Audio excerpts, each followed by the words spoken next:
Hello, I'm Vivian Wei, Salesforce Unified Agentforce Platform COO. Every AI hero comes with a headache. And this week, I'm going to have Keith McCormick, a data science leader who has helped customers move from predictive models to real trusted AI. What most people don't know about Keith is he actually has a military background, and this exact set of disciplines helped shape his approach to AI adoption. Hey, thank you so much for joining me on this podcast, Keith. Really excited, but we got connected through Recognize the Expert by Dory Clark, and here we are having a conversation. Yeah, no, it's fantastic, and it's funny when you connect in that way through the Rexer community, as we call it. You suddenly just make dozens of new friends in many ways, right? Because you suddenly realize that there are folks that have that shared interest, but are in all kinds of different industries. Yeah, and you have such a fascinating background. Talk to me about your Army Reserve. Then you became like a consultant, data science expert. Like, walk me through your background. Well, it's funny. I don't get asked about the Army that often. I think it's because I don't look the part anymore, But throughout my whole 20s, I get a haircut every week and everything. And of course, I was much younger, but yeah. So it's interesting that you ask about that. So when I was in high school, uh, it wasn't explicitly college prep, but it was. I went to a Catholic high school in Rhode Island, where most students were thinking about going to college, and I had so many peers that got these 4-year scholarships, and then they would turn them down. They'd be accepted to Air Force, they'd be accepted to West Point, and then they'd say, they're going to Princeton. The kind of student that many of us know that, Yeah. valedictorian or way up there and with over 4.0 GPAs and so on. And I was thinking, well, gosh, I wouldn't turn down that scholarship because I could really use something like that. So I had no idea what I was doing, but I went to basic training. I signed up, and everybody was shocked, including my folks, because I wasn't a super physical kid. I was nerdy, bookish kid. But I figured that it would increase my chances of getting a scholarship. And little did I know, being enlisted and being an officer are utterly different things. But that's kind of how I backed into it. I was really just trying to find a way to pay for school. But basic training was a revelation to me. It gave me Yep. some discipline that really I needed desperately, to be honest, for college. So that came in handy. And then I applied for an RTC scholarship when I got in. So I was already in for a while, in other words, when I graduated. And then you're on the hook for another 8 years. And then the decisions on whether to Yep. stay in or not are complicated. And of course, this is around the time of the Gulf Wars. I was in for 13 years, which surprises a lot of folks because it's a substantial amount of Wow. time. But I started literally weeks after the first Gulf War and weeks before the second. So it's remarkable that I served during that period and didn't serve Yep. overseas. All my friends and colleagues in the Army did, but it was just purely the timing, because one doesn't choose things like that. You go Yeah. where the Army tells you to go. So just a few weeks earlier or a few weeks later, and I Yep. for sure would have served overseas, but I wasn't asked to do so during my time. Wow, super interesting. When I was in banking, I worked with some former military West Point folks. I feel like I think of myself, I got trained in banking about discipline, rhythm, and execution. You focus, you deliver to what people ask you to deliver to. And I see a lot of the same kind of patterns from people who spend time in the army. You just get things done. And Well, yeah. yeah, and folks that know me well, I've definitely got a dose of kind of the absent-minded professor in me. So again, I don't think people associate me with the military, but there's two things that stuck in my mind from them that I still think about now, and that's working backwards from a deadline. It just seems like it was just drilled into me. What's the deadline? Working backwards from there. And then the other one was when you're a lieutenant, you're taught about what's called an operations order, and there's certain steps, and there's even this little card. I might even have one of them lying around here, a little card that tells you how to do the operations order. And one of the insights I remember from that I still think about now is that you might be told we're moving out tomorrow. We don't have a destination. We don't have the exact time that we're going to go. In other words, we basically don't have anything. We don't have almost Mhm. no information. Yep. But certainly you can take steps like gas the trucks because you know that you're going somewhere.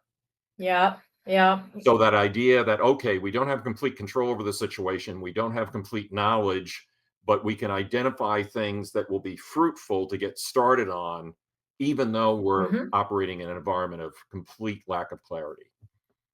That is super relevant in this day and age with agentic AI and AI era, right? We know it matters.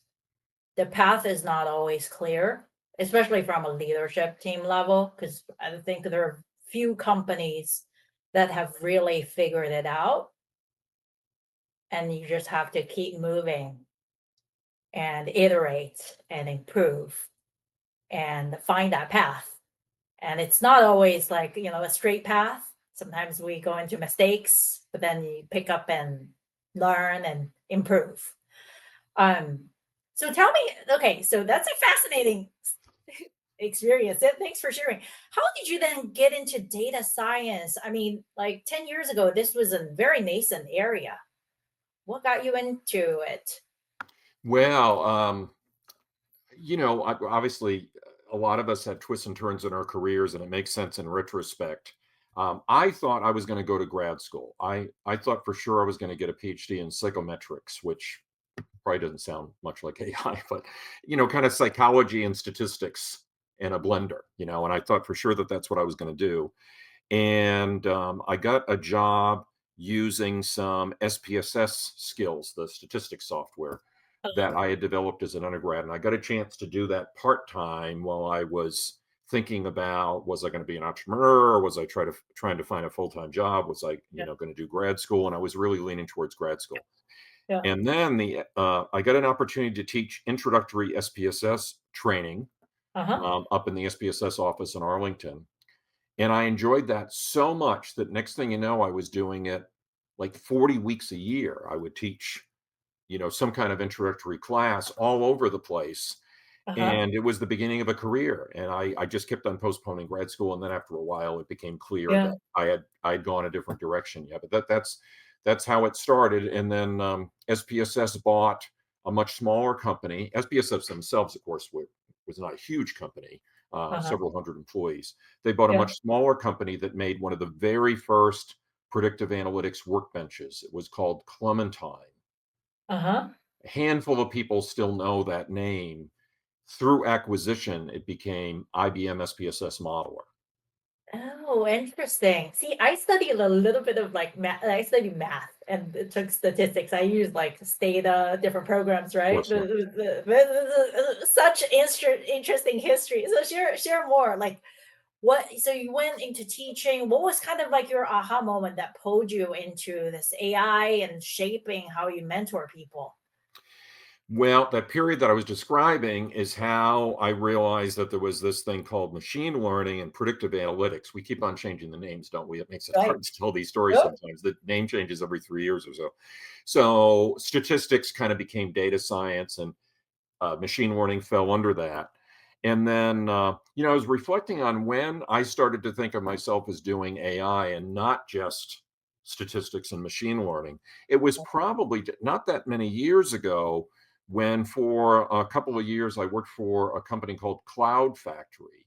Not a huge company, so some people might not be familiar with the name. I was just reading Empire of AI, Mhm. really on everybody's mind, that book that's just come out Yep. about the history of OpenAI. They actually mention Cloud Factory in that book. Cloud Factory is one of the companies in the entire cottage industry of data annotation. So there are all these companies that have to annotate the video that Mhm. Waymo and Tesla use. So for supporting autonomous vehicles. I remember Mhm. seeing an interesting case study when I was at Cloud Factory about drone delivery. It's Yep. not common yet, but they've been working on it for some time already, getting takeout food delivered to your Uh-huh. backyard by drone, right? And we know that Amazon is working on that kind of stuff too. And you even see Yeah. videos Yeah. of drones pouring out of a truck. A truck pulls over to the side of the road, and the drones come out, and then they deliver to the neighborhood, and then back into the truck. I mean, really amazing stuff. It was at that point I said, wow, there are these synergies between data science in this. I really Mhm. have to understand this world, and it may be a different specialty than my own, but Mhm. clearly you can't be a data scientist and not understand at least a little bit of what's going on in natural language processing and computer Yep. vision and all this other kind of stuff. But that really opened my eyes because I've been primarily a Mhm. classic use case predictive analytics person, Mhm. fraud, predictive maintenance, anomaly detection, Yep. loan default, all the classic use cases, and that really opened my eyes to all kinds of other use cases that I, up until then, really hadn't immersed myself in. Wow, super interesting. When then and then it sounds like you've had to like apply the kind of generative AI, natural language processing, those learnings to like healthcare and maybe finance, other industries. Say more about how do you typically like stay human centered? Because there's a lot of AI fear in the market. People, when people talk about AI, unless they're in the field, like the immediate thing is they get intimidated. They don't even want to try the tool. And then they think, oh, I'm going to lose my job, Yeah. which is not good, right? It's quite the opposite. I get my AI delight moment. So say more about that, like as you particularly work in the fields of different kind of industries. How do you Well, stay human it's centered? a very interesting question, so I want to address that. I'll just make brief mention that we're kindred spirits on the whole, uh, we're busier than ever observation that you just made. Certainly I don't feel that um, my number of hours each week has been reduced as I use AI tools. I just find that everybody expects more of me because they know that I have access to these tools, right? So I think a lot of us are experiencing that. Yeah. Yep. So how to stay human centered? For me, it starts with the very first 30 minutes or hour with a client because most of my career has been external consulting. Sometimes as an independent consultant, sometimes working for a consultancy. Like most recently, I worked for a consultancy called Further that does very good work in this area. But the point is, I'm usually not an internal resource. I'm usually brought in because somebody has a project. Yeah. So I find that in that first conversation, and I love all my clients, but in that first conversation, sometimes you notice kind of a little bit of mythology that you have to address, or kind of naive sense of how this is going to roll out.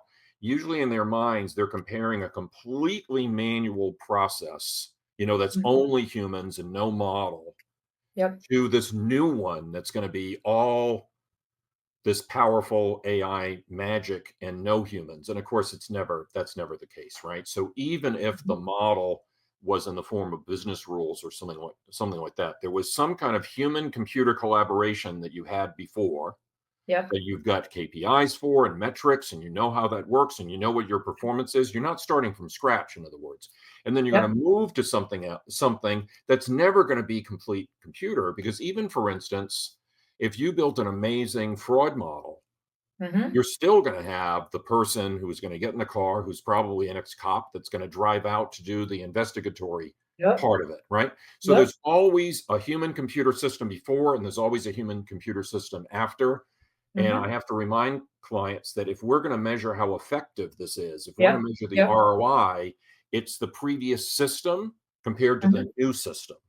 The model that we build Mhm. is just part of the new system, but there's Yep. going to be humans and computers working together both before and after. And I think that's key. And once they understand that, then you want to remind yourself that the model is there to support this system, which is a Mhm. collaboration of humans and computers. Yeah, and then like how much time the human were spending on like data digging, getting understanding of the context, that time mix shifts, right? With the same case. Because I think about, in Salesforce, like we brought the help agent live on the website. And very similarly, the organization leader who's accountable for those KPIs are the same support leaders. But then with the agent, it's able to deflect X number of case resolution, which freed up some resources to focus on other things that help our company drive growth. And so that's kind of a shift. So how do you think about so it's very interesting. You also bring up the model aspect. There's a lot I see CIOs, CTOs, they're fascinated with, hey, this shiny new model. Today it's, OpenAI, tomorrow it's Grok, and then another day, like, hey, DeepSeek, right? How do you think about in solving those enterprise problems where, should people be focused on the model, or are there other things they should be focused on? Well, let's take, you were hinting at some, the kinds of examples that I think would be appropriate to talk about, like, you didn't, I don't think you said a call center explicitly, but that certainly could be one, right? Where Yep. you're routing now, more questions get addressed. I just had an experience just a couple of days actually where I Yep. had an issue with my rental. A rental car had a flat tire, and I was on the side of the road using an automated system that unfortunately probably could be approved, right, improved. But we want the simple cases to be routed perhaps to a machine so that the humans can tackle the trickier ones, right? Mhm. And it's usually, I find usually, if you're going to do a really rock solid estimate of ROI, you really want to find out what happens when I get a true positive. When it really does go to the machine or to the human, do I get Mhm. a better outcome? That's wonderful. But also, am I getting more throughput? Am I processing more per Mhm. hour and so on, right? So that's usually how I go about trying to measure the effectiveness of the model. But you can't measure the effectiveness of the model just with something like area under the curve or some fancy technical thing, Right. because you Yeah. still have to deal with that the people are on the other side. So what if, for instance, you identify more frauds than you've identified before? That's something to Mm. celebrate. However, Mhm. you might go through a period where you have a bandwidth problem with your investigative team, because you might be Interesting. saving Yeah. millions of dollars on paper, but Yeah. now you're actually, since you're identifying more fraud, you might have to Yep. hire a couple more folks for the investigative team. So again, really important to remember that this is all part of a system. It's not Yeah. just math on a whiteboard. Right. And then be laser focused on, like, here's the business outcome. And then depending on the system, which part of the system you need to flex, right? You gave the perfect example of, okay, if the machine is better at identifying the fraud, hey, actually need to flex the system and provide more human to address them, right? And take the investigation further to deliver the value of fraud detection, like, and prevention at large for the company. Super, super interesting. And then, say more, you're a data science person, and like, I think a lot about there's structured data and then there's unstructured data. Why should teams focus more attention to, like, structured data, or do you have a point of view, right? Like, on structured data and also unstructured use cases. I'm really passionate about this one. So when I'm first sitting down with a client, obviously I'm there to listen, right? I want to Yep. listen to their problem. So I certainly want to try to have an open mind. However, if the first 5 minutes of the meeting is about the fanciest technologies doing the most elaborate things, and if the business problem is vaguely referred to, or worse, not at all, Mm. and I have no earthly idea where that ROI is going to come from, I always get a little uncomfortable. And sometimes it takes as few as 5 minutes to start to get that feeling. So the, the I think the number one piece of advice that I give clients regarding this, it really comes down to what project should we do? What should we put our money and our time behind? Yep. But it's more than that. It's what should we put our money and time behind now, as opposed to 6 months from now or Mhm. next year or something like Mhm. that. I think the mistake that most data science teams make, or for that matter, somebody like a VP of analytics or something, Yep. is that they try to vet the project by answering the question, should we do this project? Yes or no. So it comes down from the C suite and they say, Mhm. well, can we make this project work? Yes or no. I don't think that's the best way to approach it. I think what you want to have is 6 or 8 projects and kind of a analytics portfolio that you're maintaining. Mhm. And you want to find, of all these projects, which one is the most fruitful for us to do now? And the answer might be 1 or 2 of them, but it's Interesting. probably not Yeah. all of them, because there Yeah. may be a project that has 7-figure ROI that will Yeah. be an important building block for a bigger project later. Maybe you want to do that more modest project this year so that Yeah. you not only get immediate return, but you're set up for the 8-figure project next calendar. Right. And I think if we only say, almost like these projects are coming in like a ticket, and we Yeah. just say, oh, can we do it or not do it? How is a VP of analytics going to say, I don't want to do it? How can they really say that in a corporate Yeah. environment? I don't think they can, but I think what they can do is they can say, okay, we have taken the 8 projects that are important to the Hmm. C-suite, and we've arrayed them out in a 24-month or a 36-month plan. Then you talk about the plan, but you're not simply saying, should we do this project, yes or no, but you're saying which projects that are worth considering are worth Hmm. doing right now in the current 12 months. Super interesting. So I heard a couple of things. First, the data science team need to take a very strategic view and like near term, medium term to long term view of like, hey, look at the ROI over time. And then the second thing is evaluate it from a portfolio standpoint. It's not a like a factory. You take one project and maybe this is a mindset, right? In working with stakeholders, that the data science leader need to like reshape with their partner teams, with the business owners, right? Because we can't just treat the data science team as like, hey, here's a bunch of data and go solve this problem and come back to me like 2, 3 months from now. But Yeah. rather you're saying, hey, you need to partner with the business teams and then push them on the thinking around, okay, if I'm a business owner, business stakeholder, how I would evaluate my team's time in what kind of return you would get for, you know, deploying some of the most expensive talent in the market at the moment to deliver enterprise value. That's super interesting. Okay, so let me ask you this.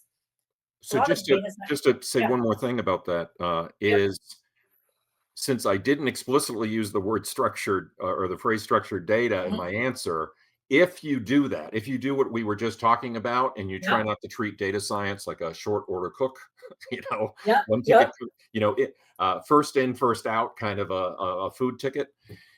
If you reject that notion and you do the portfolio, then in my view, you will rarely take on a vaguely defined big uh, LLM project first if you have unfinished business with your structured data. A Mm-hmm. structured data project, you might get done twice as fast. You might get it done 3 times as fast, right? So do you want Yeah. the vaguely defined big win, but you're not even quite sure where the win's going to come from? Or do you want the clearly defined win that Yeah. you can start and finish this year? Yeah. And the thing I want to make sure that our audience understand is AI is as good as the data and the brain behind the AI, right? Because there's some talks, hey, AI is really just an UI, and really it's the high quality data that requires the data science, like fine tuning, modeling, like deeper understanding to deliver the value. So there's another skill that data science teams need to have, which is like, hey, how do you communicate with the business leaders and push back as needed? Because every day there's like a brand new project, there's so much hype, right? Oh, today there's another model, go evaluate this model. What's your advice on handling that? Well, as I was listening, I was thinking of a really kind of a tangible example of what Yeah. we were just talking about, and you can let me know how well this addresses your question. Um, let's say you're looking at medical analytics data, and you're doing one of the classic use cases, a 30-day readmit, for instance, which is really, really tremendously important because, as some folks possibly don't know, if someone leaves the hospital and then comes back within 30 days with the same diagnostic code, you get into all kinds of trouble with insurance companies, or particularly federal government, then paying for that return visit. So if I talk to a client about that kind of a problem, and they want to do some kind of elaborate natural language processing on doctor's notes, which I would be all about because that can be really powerful. Mhm. Yeah. If they haven't already started to build a 30-day readmit model, internally with their Mhm. hospital record data, It's Mhm. crazy to try to tackle the natural language processing, which is always difficult to do Right. unless you already have that structured model. So, in a typical Mm. scenario, I would say, let's deal with the structured data now and kind of have a Mm. version 1.5 or version 2.0 Mhm. of that model where we incorporate the natural language in a later step. Super interesting. So get the structured data right first, and then as like your base foundation, then go into unstructured to augment the analysis and the insights and the natural language powered outcome. Tell me about what's like the biggest blind spot companies have around explainability. I think it goes back to what we were talking before about, how ROI and everything is paramount, right? Because usually Yeah. what will happen is the data scientists will say, give us at least a few weeks. Let us kind of play around with the data. Don't pressure us, don't check on us too often. Kind of let us do our thing. Yeah. And if we can get a high overall accuracy, then we'll Mhm. talk about the use case, and then we'll talk about the applicability to the business problem, right? And I Okay. see you nodding, so I think you've probably had exactly this conversation with data scientists, but you don't want to tackle it that way, you know. So the Mhm. blind spot is that it's about accuracy, not moving the needle on the business problem, in the Mm, form of KPIs mhm. or metrics or what have you. This Yeah. problem predates the data science part of it. Yeah. Somebody Yeah. can say exactly what our metrics were last year and what we had Mhm. hoped them to be, right? Mhm. The Yeah. conversation should be about that. Now, when the Yeah. data science team is off working on their own, they might translate that performance issue into a technical metric, get a sense of how accurate the model needs to be. But then the Mhm. conversation has to come back to the business problem. So I think that's the So what's your disconnect. We recommended talk about it as yeah. if it's just a technical problem. Yes, 100%.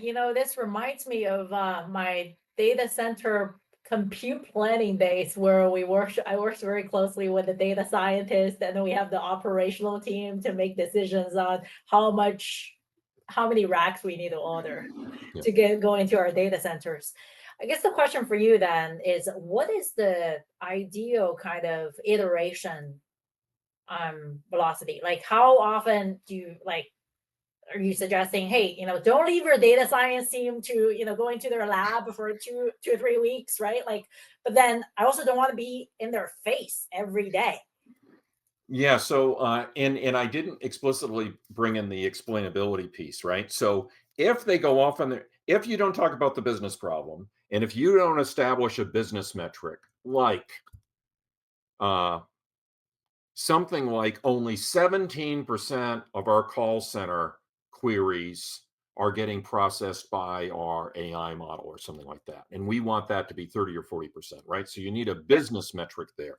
So where the explainability comes in is if you don't have that conversation, the data scientists will be overly fixated on it won't literally be R squared because they're not going to be using regression, but that kind of thing, right? They're going to have some artificial technical metric that they're going to be obsessed with, usually area under the curve or something like that. If they're a little bit more business oriented, they might even get to fancier things like specificity or something like that. But still, they're going to be focused on the accuracy.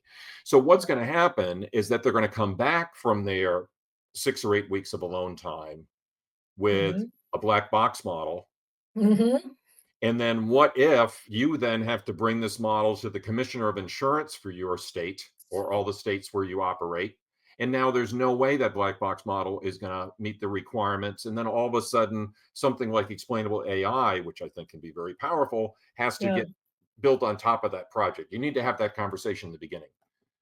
So, can a black box model meet our business criterion? Sometimes yes, sometimes no, but that conversation should be before, not when they come back 10 Mm-hmm. weeks later with their XGBoost model. Mm-hmm. I see. Got it. Okay. So align on, hey, can it even be a black box model in the first place? Because if it's in like financial services, that there's so much requirements, compliance, regulations. Like, how do you navigate that?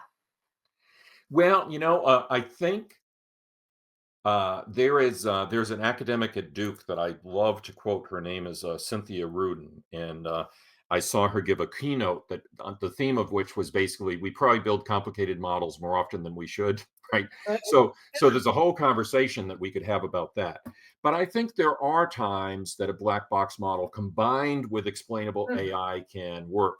And one of the examples that I think of is that if you use an app, I think many of us have apps like this, like Credit Karma or something like that. mhm, mhm. And if you look up your credit score on an app like that, and then you go in for a formal refinance of your home Mhm. at the bank and you pay your $150, whatever it's going to be for a real Yep. credit score, they're not going to be exactly the same, are they?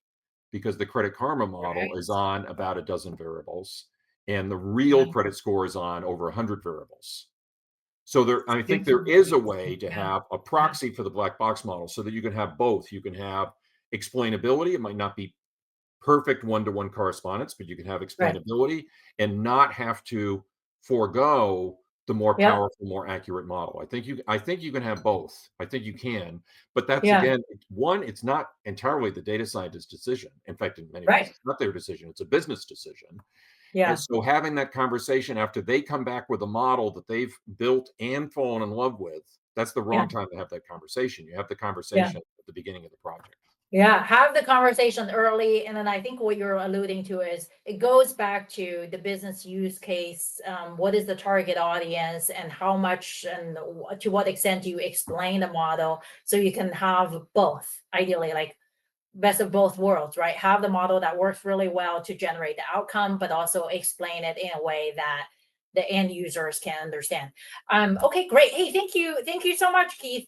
One last rapid fire question. What is the one thing you would recommend to a data scientist for in terms of the skills they need to learn? And then for a business stakeholder, what is one thing they should do when it comes to partnering with data science data teams? Let's start with the stakeholder. And since you've asked me to be rapid fire, we may mostly talk about the stakeholder.